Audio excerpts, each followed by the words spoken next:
Good evening. I just wanted to get on here and tell you about what some people are experiencing with their EIDL. Getting into the portal is becoming a little bit difficult for a lot of people. So I wanted to jump on here and tell you how to combat some of the errors with the portal.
Well, good evening. I wanted to get on here real quick. If you have made money off of or earned some money from these videos, drop a money sign or money back to let other people know that these videos are actually worth watching. Don't forget to like us on Facebook as well as Instagram as well as YouTube. So a lot of people are have gotten their round one and their round two of PPP. Remember that you can get 2 rounds of PPP. It doesn't mean that because you missed out last summer that you are on round 2. That means that when you get round 1 and 2, that means that you got 2 deposits into your bank account. That means that you were able to get PPP twice. So there are still some funds left. We're less than 8 billion down. Please do look at the link that I posted earlier where we need your help to ask our Congress people to help us get more PPP funds, because there are so many people that either thought that this was a scam, or they just didn't believe they could get it, or they were just given a lot of misinformation, people telling them that they needed an LLC. And then when the PPP list came out, they saw individual names on there and they totally understood that all of what people have been telling them was false. So there are a lot of people that are still eligible that have not even been able to get their first round. So please do reach out to Congress people and tell them to extend the program, give us some more funds so some more people can get their funds. This is, life-changing for a lot of people, and it's either sink or swim for a lot of people financially as well. But we're going to talk about EIDL, and that's the Economic Injury Disaster Loan.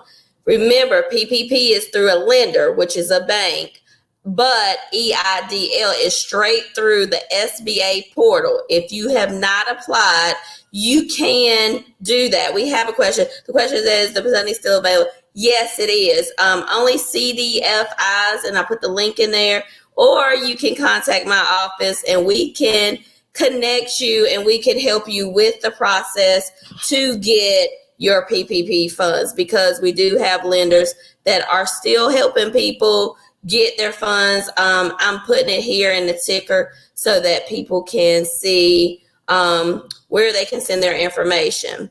But EIDL, remember that EIDL is the loan, and it's for 3.75%. And we're also asking you to reach out to Congress people to ask them to either reduce the rate, forgive the loan, or to do both. So we are trying to get a forgiveness on the EIDL, but as of right now, EIDL is not forgivable, but it's at a really low interest rate. Remember that if you get under $200,000, there's no personal guarantee, so it's against your business, not against you personally. When you get over $200,000, then there is personal liability, and once you reach $500,000, then they do want collateral such as real estate. So be mindful of those tiers of when you are accepting funds. And I wanted to tell everybody hello and thank you so much for sharing my videos and always being so supportive. Everyone, I just really appreciate it. So tonight I'm gonna go over some of the errors. The money did start dropping for so the money did start dropping for the $10,000 grant because they had only given away 3% of the money. So people have been harassing them. And when I talk about the grant, remember this part of EIDL, you do not have to pay back. Last year, if you got the money, they gave you $1,000 per employee. And if you were a sole proprietor, you probably only got $1,000. So you're looking for your other $9,000. But you must do the submission for the grant. And that's where you give them your numbers between 2019 and 2020. You must have suffered a 30% decrease in order to be eligible for the other $9,000. Also, once you get the other $9,000, you could be eligible for an additional $5,000. So that's a total of $15,000 in grant money that you can get. And remember that grants, you do not pay back. You do not have to pay grants back. So it's an all-in-one application, but you must be in the SBA portal to do that. Also, we talked about here that a few weeks ago when we were sending the email to the increased email, then they came back and they just put a button within your portal where you could request the more funds. And I suggested that you ask them for the entire amount. They gave you a range. You could take the range, but in case, what if they come back and reduce the amount that they want to give you and now you don't get what you were expecting? What if they forgive the funds or they reduce the interest rate? You won't have that advantage. And remember, if you did your EIDL this year in 2021, you won't have a payment for 18 months and there's no prepayment penalty. And this loan is for 30 years at 3.75. So there's people that's getting $150,000 and they're paying $700 a month, which is totally unbelievable.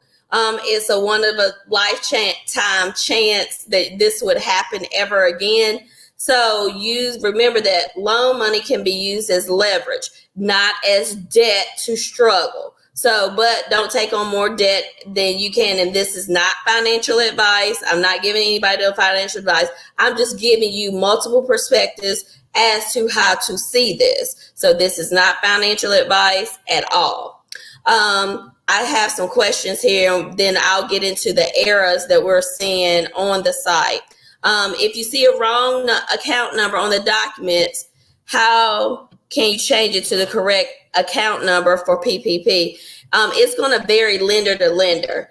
Different lenders are handling different things. So I would call and email the support line for whatever lender you're getting the PPP through, so that way you can get that fixed. Also, if right now, by it being in a crunch, you may want to go ahead and accept the funds, even if the loan number is wrong, because you can go back and get that fixed. But if the funds run out and they don't have your error corrected, you could be out. Okay, great. I'm glad that, then we have, thanks for the great information. But some of the errors when you're checking your portal for your increase that people are seeing is they're getting an error message. Well, if you're doing it from a mobile device, you need to connect to Wi-Fi.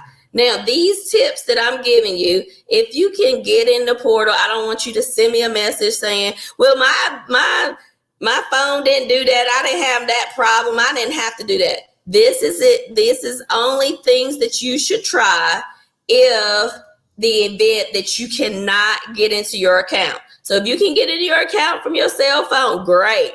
This is not for you.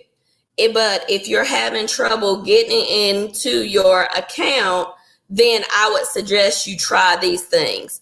To log in using Wi-Fi or to get on a desktop computer and try to log in, because they're saying now that they are tracking IP address. And remember, IP address is like your home, like your physical address, but it's connected to Wi-Fi. So it tells whatever that server is that where your exact location.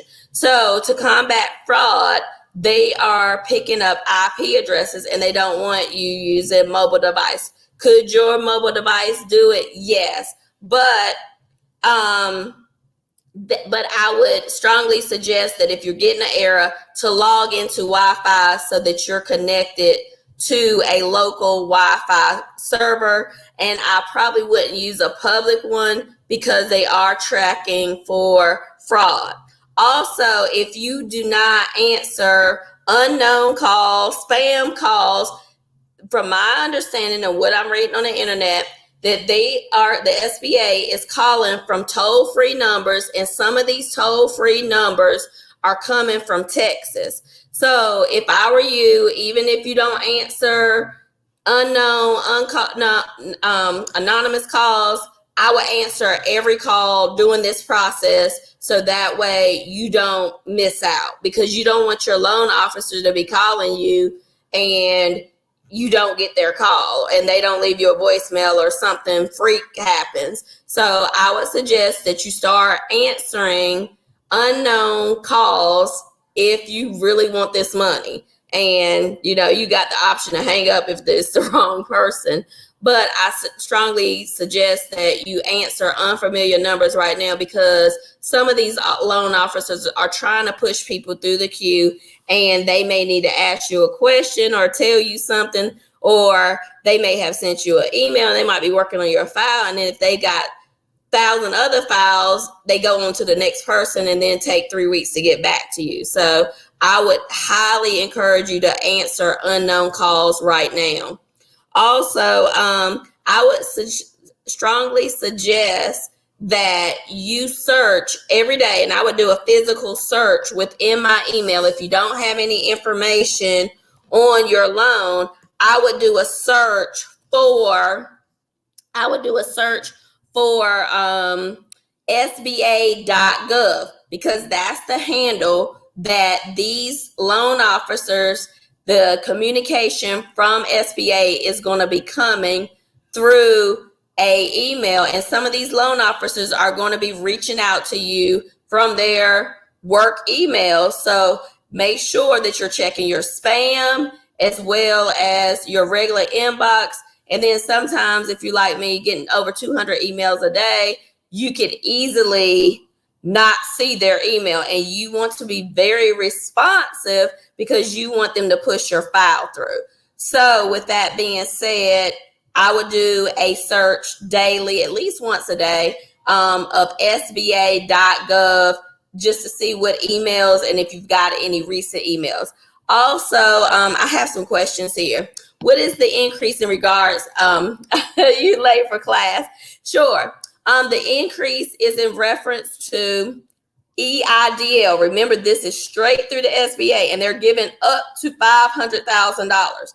So if you got in that portal, or if you have not done that portal, the link to that portal is in the status of this video. So you can go on there, and if you did not do it last year, because a lot of people saying, I don't want to get in debt, I don't want to get any loans, then you decided that, hey, this year I want to do it, I would strongly suggest that you get on there.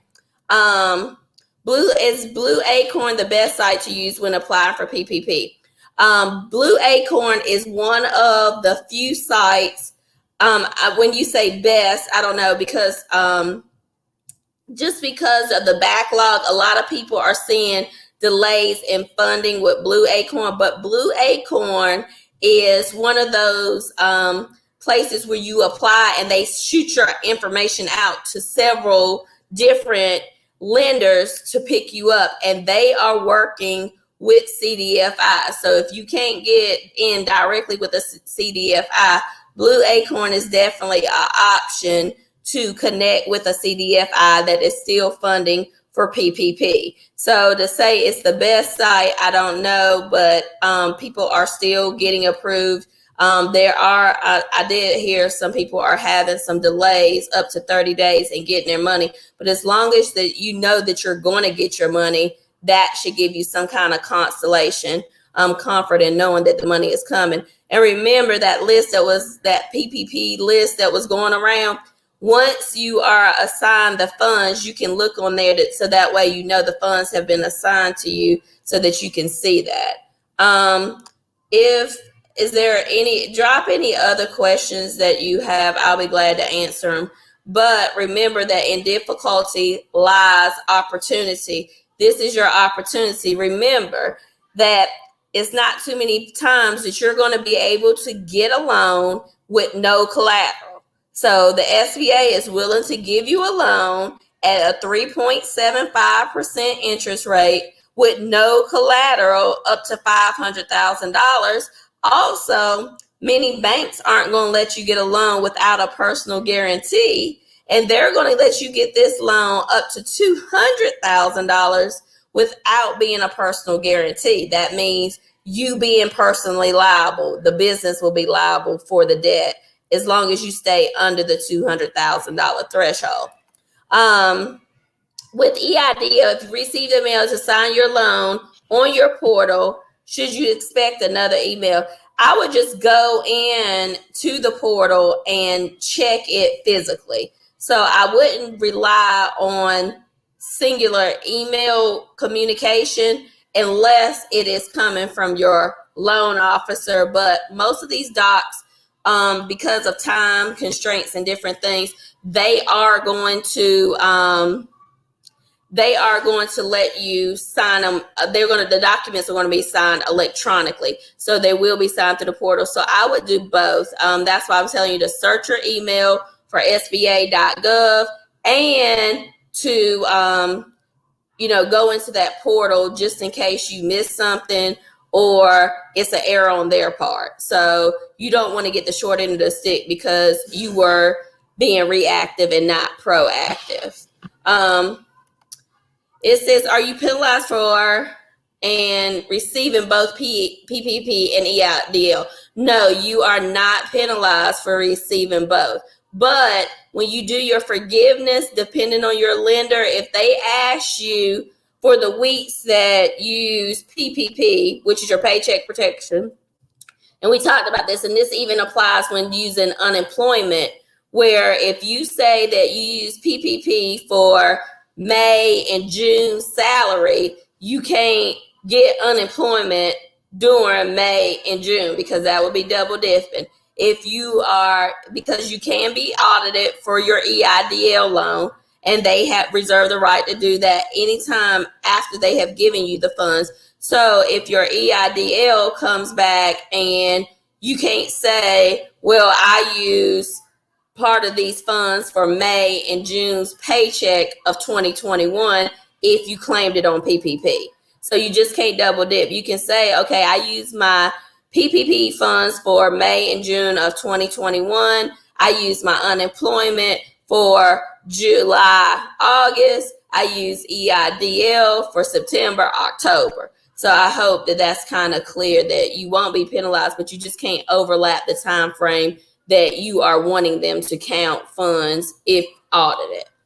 Oh, thank you so much. And I appreciate you too. And I appreciate you always sharing my videos and always sending me nice words of encouragement. It is very nice for people to tell you that they appreciate what you're doing, what I'm doing on here.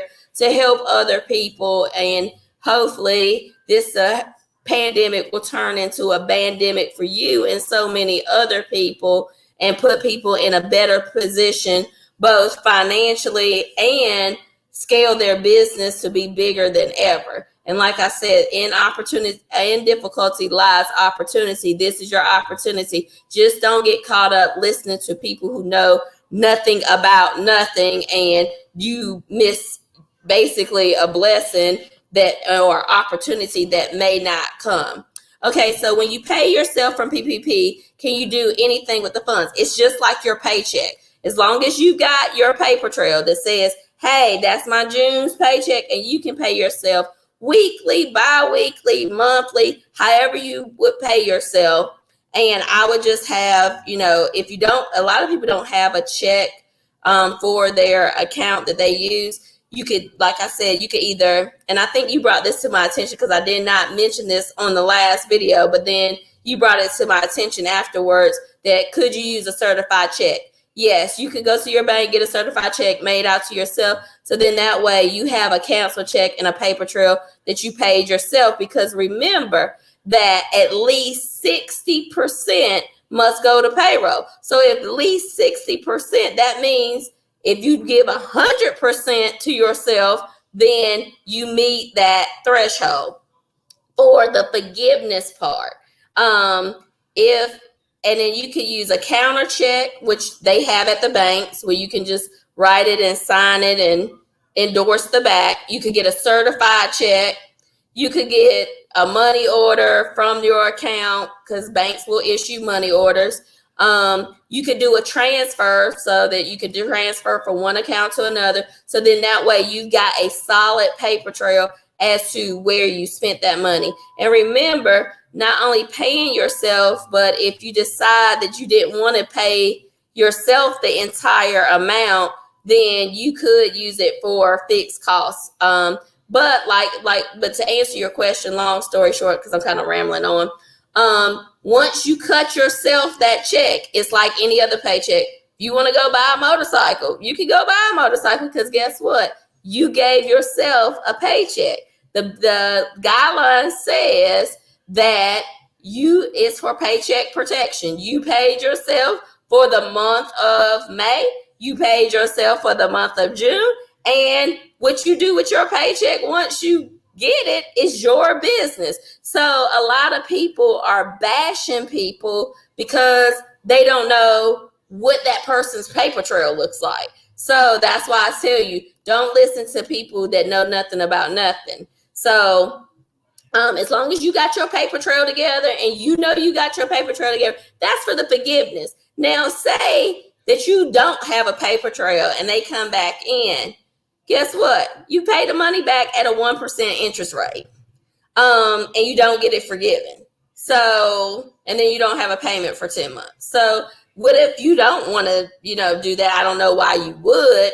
But if somebody just decided that, hey, I don't want to do it, I don't want to do a paper trail, I'm just going to ball out and do what I want to do.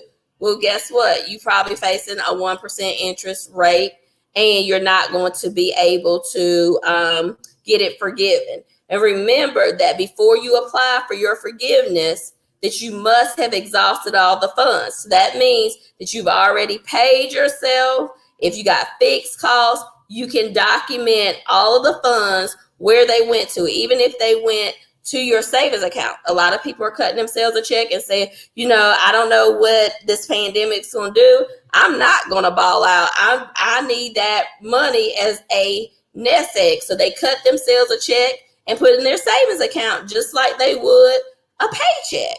So can you do that? Yes. Is that perfectly legal? Yes. And then can you apply for your forgiveness after you have cut yourself a check and exhausted all the funds, even though you have it sitting over in a savings account? You got your paper trail. So, excuse me. So as long as your paper trail is together, then apply for your forgiveness. But don't get the money today and then tomorrow go apply for your forgiveness, because you shouldn't have spent the money that fast. Excuse me. Sorry for coughing. Oh, yeah. So make sure. I am so sorry that I'm coughing like this. So as long as you got your paper trail, and that's just like people telling people that they needed an LLC and all that, and then the list came out and then you saw individual names on it. So, excuse me, make sure that, okay. So for instance, you do a cashier check from your bank, they can cash it too, just like they would a paycheck. So you got your pay, and I would say the receipt from the cashier check, just in case you get audited. So that way, in case, depending on your bank of how they run the check through your account, I would go ahead and save that coupon just in case you get audited. But remember that no documentation is required for the forgiveness in most cases. But some banks, because they're trying to combat fraud, they are coming back and asking people for documentation, even though the federal government is not asking for it because they're doing the one-page certification. So that's great. If there are no more questions, I'm going to hop off of here, but I just wanted to, just to give you a short recap of tonight. If you get an error, check your messages, do it from a Wi-Fi. Don't do it from a mobile device, or connect to Wi-Fi from your mobile device. Answer all numbers during this time so that you are quite welcome. Answer all calls during this time because you don't know who's calling you from the SBA, and do a daily search on your very email, sba.gov, to search your email to make sure that you're not missing anything from them. But just get in the habit of doing both. And if you have not applied, I highly encourage you to apply, because there's a lot of people on the internet pushing to ask them to forgive this loan, cut the interest rate, and if they can't forgive all of it, to forgive some of it. And you want to be in the number in case any of those things happen, because that all could work in your favor. Okay, why haven't I received funds and I was approved in March? Look on it depends on your lender as to why you haven't received the funds. Look on the PPP list, and look on the PPP list to see if you see your name or your business name. I don't know if you applied with your personal name or as a sole proprietor or with your business name, and see if the funds have been assigned to you. And then I would reach back out to the lender that gave you the loan as well, to make sure that there is no issues with your routing and account number. Now, some people are doing a voided check, but then some banks are not allowing that route number because of wire fraud.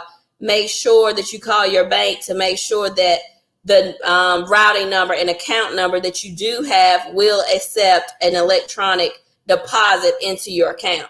So I would do that. Check the PPP list just to make sure that they have issued the funds to you, and then get with your lender, and then get with your bank to make sure that your routing number or your account number is not incorrect. I also would contact the support line with the lender.